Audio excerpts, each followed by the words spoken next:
এবার ভাবছি একটা আবিরের দোকানেই দিয়ে ফেলি, সামনেই তো বসন্ত উৎসব, হোলি তো এসেই গেল।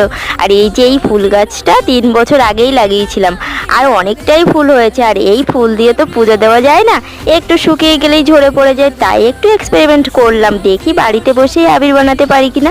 যেমন কথা তেমন কাজ, গাছ থেকে কটা ফুল ছিঁড়ে ফুলগুলোকে ধুয়ে শিলে সামান্য জল দিয়ে বেটে নিলাম, নিয়ে বাটিতে ছাঁকনি দিয়ে ছেঁকে রসটা বার করে নিলাম।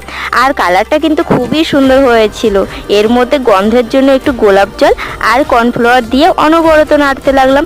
তারপর আর কি, সেটাকে একটা থালায় দিয়ে ওই মোটামুটি 1.5 দিন মতো রৌদ্রে দিয়েছি। তারপর খুব সুন্দরভাবে শুকিয়ে গেছে, আর একটা চালনির সাহায্যে চেলেও নিয়েছি। সত্যি বলছি, আবিরটা এতটা সুন্দর হয়েছে যে আর দোকান থেকে কেনার কোনো ইচ্ছেই নেই। দেখো আমি গালেও লাগিয়েছি, কতটা সুন্দর ঝুরঝুরে হয়েছে।